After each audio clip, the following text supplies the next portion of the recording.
Fala nação, uma excelente quarta-feira. Estou aqui trazendo mais um vídeo no canal com essas últimas informações e a repercussão na mídia dessa vitória do Flamengo contra a equipe do Vitória lá em Salvador pelo Campeonato Brasileiro. Estou trazendo um corte, trazendo esses detalhes, análise dos comentaristas sobre essa partida um pouco abaixo da equipe do Flamengo em relação à temporada passada. Se inscreva no canal, deixa seu like, se quiser deixar a opinião de vocês aí nos comentários e vamos com o vídeo. A coincidência das rodadas iniciais do Brasileiro, do caso do Flamengo, com as do ano passado, facilitam a análise que eu vou fazer agora. Eu voltei no tempo, voltei até o dia 6 de abril do ano passado, quando eu estava aqui com a galera do fechamento domingo, era um domingo, 6 de abril, e o Flamengo, na segunda rodada do Campeonato Brasileiro, enfrentava o Vitória. Agora foi a terceira. E no jogo anterior, o Flamengo tinha empatado com o Inter no Maracanã por 1-1, exatamente como agora. Um grande jogo. A diferença é que ele jogou com o São Paulo antes, mas ele empatou com o Inter no Maracanã e foi visitar o Vitória na sequência, no ano passado, exatamente como agora. Exatamente, né? A diferença é que teve o jogo do São Paulo, o qual ele perdeu no Morumbis. E teve o mesmo placar que ele obteve no ano passado, vitória por 2-1. E nas mesmas circunstâncias, jogando mal.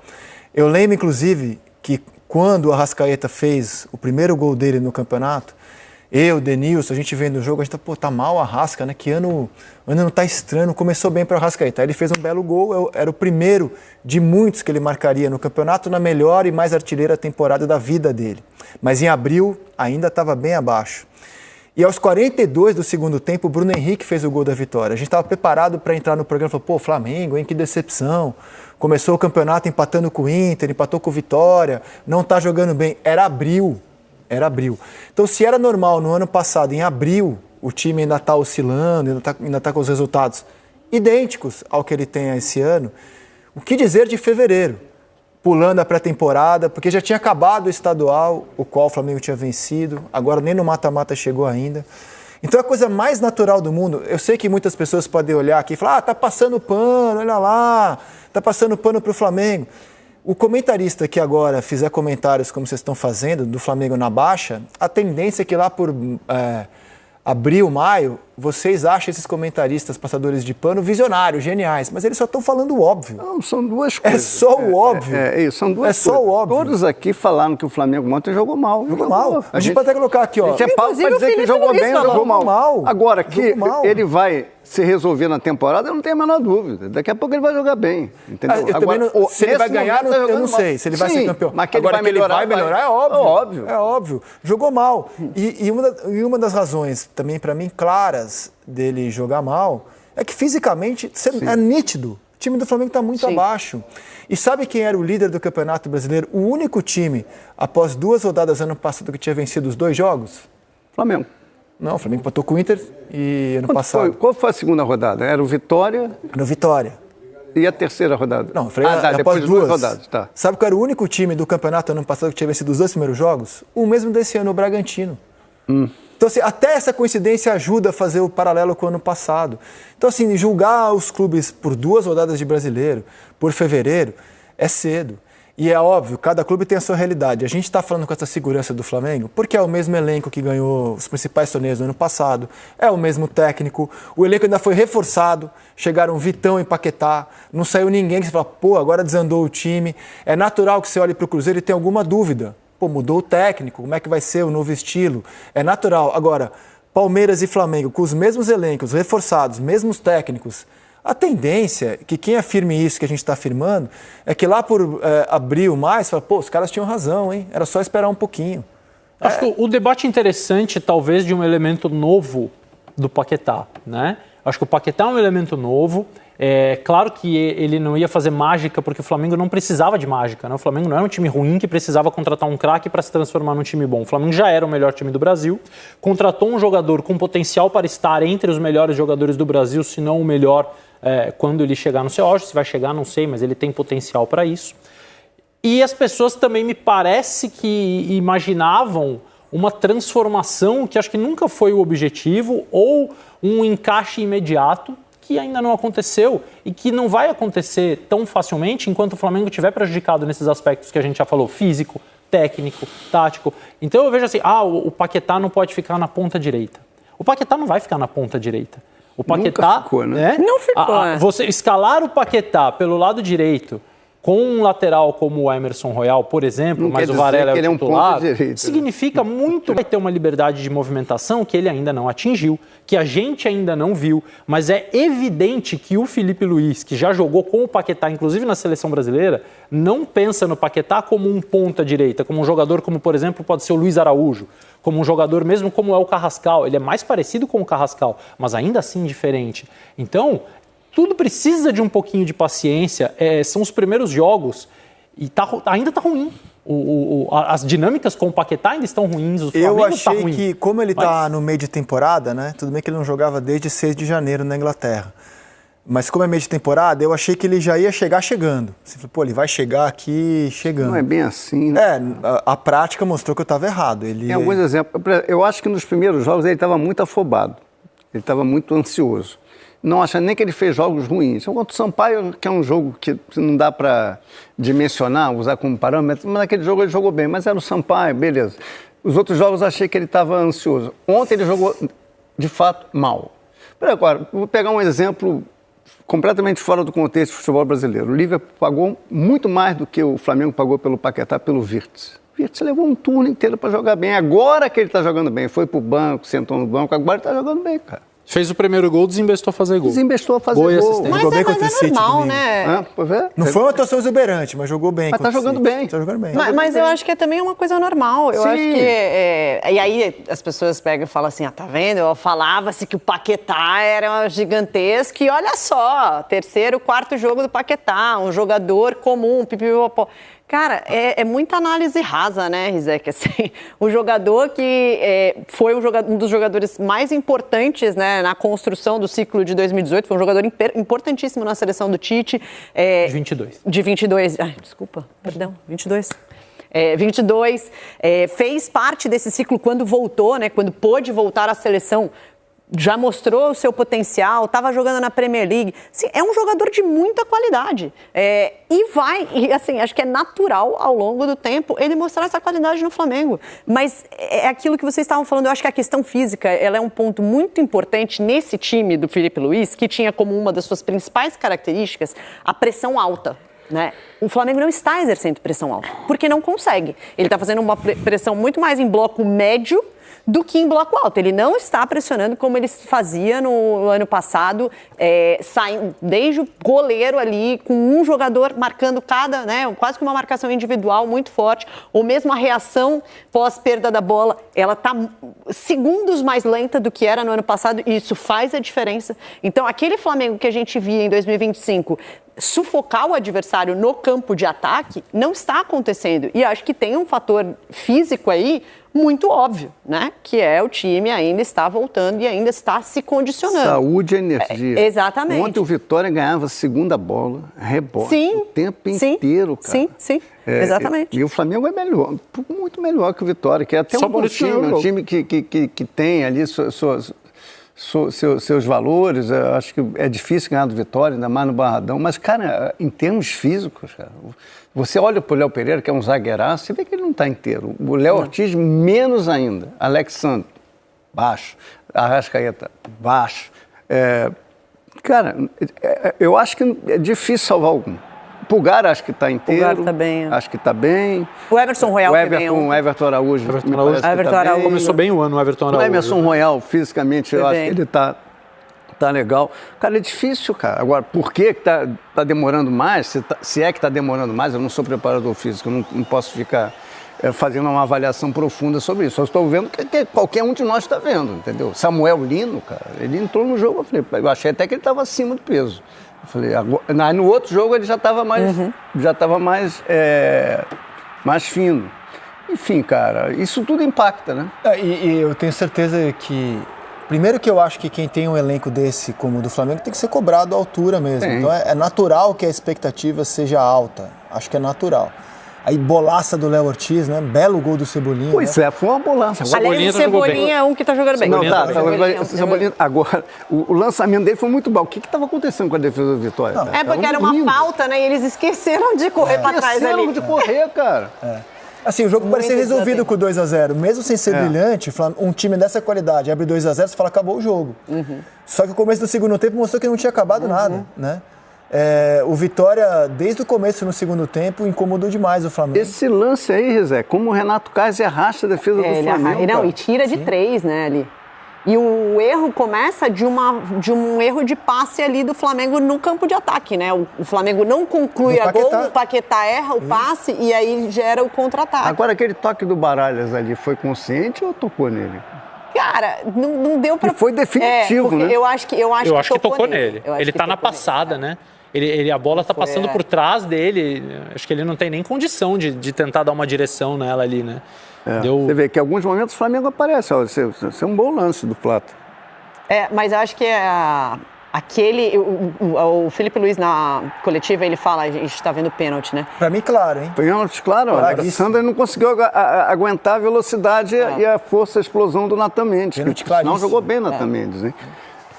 E ele bate forte, mas o Rossi vai muito bem. Ele bate forte. Bateu mal, né? Mas não foi no canto, né? Sim, mas ele bateu mal porque não foi tão no canto, mas ele bateu bem forte. Vocês repararam? A cobrança foi tão forte que a bola vai quase no meio campo. É que contra um defensor nato de pênaltis, tem que bater bem todos. Mas eu acho o seguinte, ele bateu mal, mas a defesa não é fácil, porque a bola vem com muita força. Nenhuma defesa de pênalti é fácil. Não, tem defesa difícil. Talvez aquela cavadinha do Yuri Alberto. Tem umas aí que são fáceis. Essa aí não foi fácil, não. Pode ser, mas via de regra defender o pênalti E aí o que aconteceu? Na hora que aí o Vitória ficou pressionando pelo segundo gol, quando o Vieira... Aí o Vitória deu uma murchada com o pênalti perdido. Sim. O Flamengo não melhorou tanto, só que com as substituições, Marinho entrou mal, o lado direito do Vitória perdeu força e o jogo ficou meio administrado com o Flamengo. O Flamengo tirou a pressão do Vitória e conseguiu o resultado. Enfim, mas é difícil ganhar do Vitória no Barradão. Então, esse é um ponto também. Como no último jogo o Vitória tinha perdido de 5-1 do Palmeiras em Barueri, muita gente ligou alerta. Pô, o time que toma de 5 faz isso no Barradão, mas sou obrigado a lembrar que este mesmo Vitória tomou de 8 do Flamengo no Maracanã e não foi fácil para o mesmo Flamengo no primeiro turno derrotar o Vitória no Barradão pelo mesmo placar. Então, assim, o Vitória é um time no Barradão e outro fora. Muito forte. O que o Vitória fez contra o Palmeiras não é parâmetro para aquilo que ele faz em casa. A torcida do Vitória é fantástica, cara. É uma loucura. Inclusive, eu digo mais, perder do Palmeiras de 5-1, eu acho que é natural até, pela discrepância de times. E quando for jogar no Barradão, vai ser outro jogo. Como quando o Vitória visitar o Flamengo no Maracanã, a tendência é o Flamengo também, no próximo turno, voar para cima do Vitória. Então, não dá para medir com a mesma régua o Vitória dentro e fora de casa. Aliás, se tem algo que pode segurar o Vitória esse ano de novo na Série A, é o Barradão. É o Barradão. Não, e ontem teve mudanças táticas importantes no Vitória também, né? Porque o Vitória vinha jogando com uma linha de 5 com 3 zagueiros de ofício. Teve um primeiro jogo da temporada contra o Remo, que no segundo tempo o Jair opta por colocar o Kaique, que é um volante que tem mais saída de jogo. Né? Kaique Gonçalves. Oi? Que era do Juventude. Exatamente, Kaique isso mesmo, Gonçalves. o Kaique, exatamente. E aí ele fazia uma função híbrida, né, como um volante, mas baixando e também fechando a linha de 5. E ontem ele fez algo parecido, mas muito para perseguir o Arrascaeta, né? Então era uma linha de 4, eram 2 zagueiros, inclusive técnicos, que sabiam sair jogando, né? O Luan Cândido, que foi lateral, enfim, hoje em dia ter jogado de zagueiro, e o Camutanga, que é um jogador que tem qualidade de saída de bola. E aí o Vitória estava com uma outra característica e com o Dudu, que foi titular. O Dudu é um do Vitória que as pessoas cobram para ser titular, porque ele é um jogador de muito refino de passe, além de marcação, só que ele é um jogador que tem sofrido com cartões, né? Cartões vermelhos, inclusive, em jogos importantes. Então, até uma coisa que se falou lá, né, na cobertura do Vitória, do pessoal do GE, falando que ele está fazendo um trabalho psicológico para ter um pouquinho mais de paciência. E ontem ele foi bem no jogo, né? Ele foi bem no jogo, Dudu. E eu acho que tudo isso deu mais tanto segurança para o Vitória, em alguns momentos, sair jogando e tal, quanto a confiança para o Vitória pressionar alto sem deixar espaços. E eu acho que o Vitória foi muito bem na proposta que ele teve. Até o Felipe Luiz fala isso na coletiva, de que o Vitória, ele não esperava nem o Vitória sem a linha de 5 tradicional com 3 zagueiros, e ele também não esperava um Vitória tão pressionante. Ele falou, me surpreendeu. O Jair foi para jogo. Oi? Exatamente. Foi pra jogo. Exatamente. Pressionou alto e dificultou muito a saída de bola. Aí tem uma questão do gramado. O gramado não é o melhor gramado possível, que estava ontem, realmente dificulta um pouquinho, mas é uma coisa que dificulta para os dois lados. E acho que o Vitória, na sua proposta tática ontem, foi muito bem. Então a gente estava deduzindo que o Cebolinha está jogando bem, inclusive ele participa desse gol, né? Ele faz a jogada cortando para dentro, para o Pulgar acertar um chutaço. Golaço. Golaço. Cebolinha hoje é o melhor ponta do Flamengo, que está jogando mais. Então, de um jogador que poderia ter entrado como moeda de troca pelo Caio Jorge, ao atacante mais efetivo do Flamengo até aqui na temporada, nesse comecinho. Na minha visão, ele já terminou o ano merecendo uma titularidade. Sim. E jogou jogos importantes no fim do ano. Concordo. Os defensores estão todos bem abaixo. Né? O Danilo praticamente não jogou ainda. Os que jogaram, jogou falando, um jogo, né? Os Danilo, que a gente viu jogar, né? O Léo Ortiz, apesar da qualidade absurda técnica dele nesse lance. Não está bem. Está bem distante fisicamente. Léo Pereira até fisicamente está diferente. Também acho que o Alexandre, um dos fatores que leva o lateral a fazer o pênalti é o estado físico. Não consegue chegar na corrida. Arrasca. Arrasca muito o que é comum do Arrascaeta, começar as temporadas ainda em marcha lenta e ir acelerando. Insisto, a gente só foi começar a elogiar o Arrascaeta no passado a partir de maio. A partir de abril, ali pelo meio de abril, que ele começou a engrenar. Foi por aí. Agora, você perguntou, alguns times já conseguiram ter bons jogos no ano.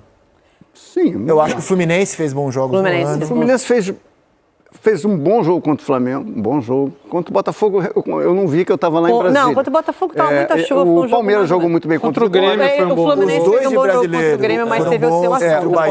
O Palmeiras jogou muito bem contra o Vitória. O Inter jogou muito bem contra o Grêmio. Contra o Flamengo também jogou bem. O Corinthians fez bons jogos. Mas eu acho que a gente não tem visto uma super sequência. Não, sequência não. Digo assim, times que já conseguiram fazer alguns bons jogos. O Flamengo jogou bem contra o Vasco. O Flamengo jogou muito bem contra o Vasco. O Flamengo teve um jogo impositivo contra o Vasco. O Botafogo jogou muito contra o Cruzeiro. Sim. Assim, a gente vai pontuar. Eu acho que passa muito pelo que a Rê falou na questão tática do Vitória perfeito, que é aquilo que eu falava no início, né? Também a gente esquece que tem um adversário, né? A gente fica só retroalimentando ali como se o adversário não te impusesse nenhuma dificuldade, nenhuma surpresa, e o Vitória conseguiu fazer isso, mérito do Jair. Você pega o Flamengo depende muito de ações de alta intensidade, muito. Sim. Desde que o Felipe chegou, é um time que não apenas pressiona muito, mas quer ser pressionado para poder sair jogando com qualidade. Então, se o time pressiona o Flamengo é letal, ele deixa para trás, ele elimina linhas. E neste início de ano, impacto do calendário, e aí é algo que o futebol brasileiro vai ter que se adequar, porque é uma novidade, não dá para no primeiro ano todo mundo já entender como é que vai fazer e tirar de letra. Tá valendo a pena pressionar o Flamengo, pressionar os times melhores, né? Porque os times, em tese, que têm menos recursos, vão conseguir fazer uma pressão sobre times que ainda não estão prontos fisicamente, mas que têm as dinâmicas, que estão dispostos a correr riscos e vão acabar perdendo mais bolas, vão ficar expostos. Por que o Flamengo está tomando tanto lançamento em atacantes, atacando a linha alta de defesa do Flamengo? Porque não está pressionando quando perde a bola na frente. O Flamengo perde a bola e não consegue tirar esse lançamento, não consegue evitar a transição, o contra-ataque. Isso é um impacto físico e os times vão ter que entender. Como vão fazer isso? Aí é que eu quero ver as concessões que cada um vai fazer. Eu vou começar a preservar o time em jogos do Brasileiro ou na reta final dos estaduais, tem um Flamengo e Botafogo. Assim como vai ter clássico em basicamente todos os lugares, seja em semifinal, quartas ou decisão de estadual. O que eu vou fazer? Que tipo de concessão eu vou fazer? Porque depois vem a Libertadores, vem a Sul-Americana, mas vai ter que fazer. E aí é que o jogo vai começar a se distribuir de alguma outra forma. O Flamengo, ontem foi o 9º jogo, né? Do Flamengo? Vamos rodar os jogos do time titular? Ele só não tomou gol do Vasco. Contra o Vasco. Em todos os jogos, até do Sampaio, o Flamengo tomou gol. De todos os jogos do time titular, o único em que ele não foi vazado foi contra o Vasco. Foi a melhor atuação. E o Sub-20 também, levou gol em todos. Isso. Enfim. Mas vamos avaliar o time principal, né? Contra o Vasco, 32 finalizações contra uma do adversário. Aí foi o seguinte, o Flamengo jogou muito bem e o Vasco fez um jogo medonho. Depois perdeu do Fluminense. Falando em número de finalizações, a gente vai chegar até o Vitória, né? Daí eu falo no Vitória. Interessante ver que ele finalizou menos que o Fluminense, finalizou menos que o São Paulo, ou seja, não é que ele perdeu com uma bola. E ele teve bons momentos contra o São Paulo. O primeiro tempo foi muito superior. Mas a ser injusta a vitória do São Paulo. O Corinthians também jogou melhor. O Flamengo nas derrotas tem tido alguns bons momentos nos jogos. O Inter, para mim, também jogou melhor. Esse aí não teve bom momento, mesmo ele finalizando mais, eu achei que o Inter, dentro da ideia dele, foi melhor do que o Flamengo. O Inter e o Vitória foram os piores jogos. Sampaio Corrêa, para mim, não conta. Não conta. Não conta. Vamos dizer, só porque eu disser não é isso, então, cara, porque é o parâmetro. Esse do Vitória, Rizek, me chamou a atenção que o primeiro escanteio do Flamengo Foi aos 38 do segundo tempo.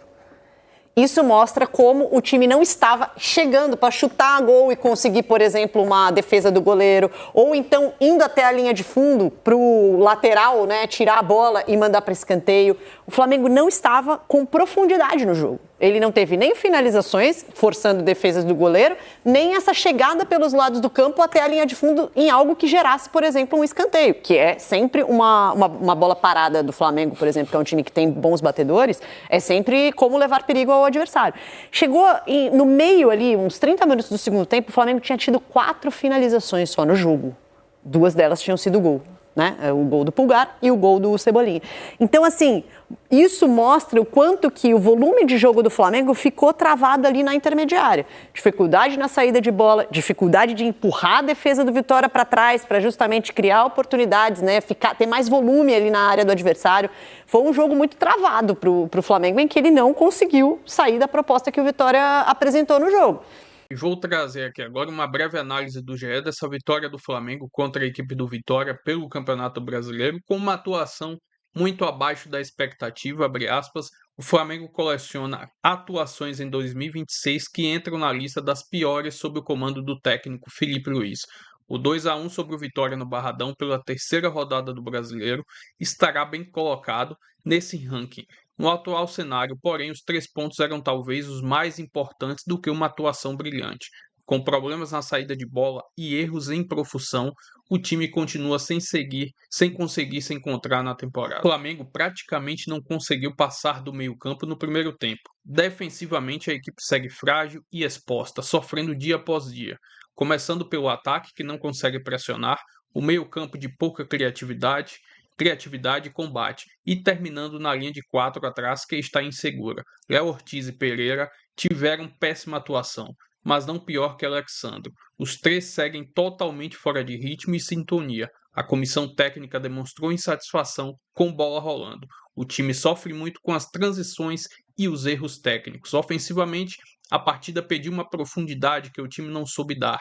Superior fisicamente, com Renato Kaiser fazendo um escarcéu no sistema defensivo, o Vitória soube fazer uma marcação eficiente para bloquear as principais qualidades rubro-negras. A equipe seguiu apostando muito nos passes longos e cruzamentos, mas com pouco sucesso. Felipe Luiz vive uma fase nova no Flamengo. A vitória chega para aliviar um pouco o ambiente depois de dias de pressão, mas ainda não é o suficiente.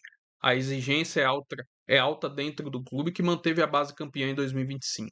Cumpriu todos os objetivos com o elenco na janela de transferências e segue sofrendo em todos os setores. Mais um título bate a porta com a Recopa Sul-Americana na próxima semana, com dias de descanso entre o clássico contra o Botafogo e a partida com o Lanús. Caberá ao grupo dar alguma resposta. Enfim, qual será esse planejamento? Equipe mista contra o Botafogo nas quartas de finais do Campeonato Carioca e vai focar todas as suas forças nas finais da Recopa na próxima semana, com o primeiro jogo lá na Argentina.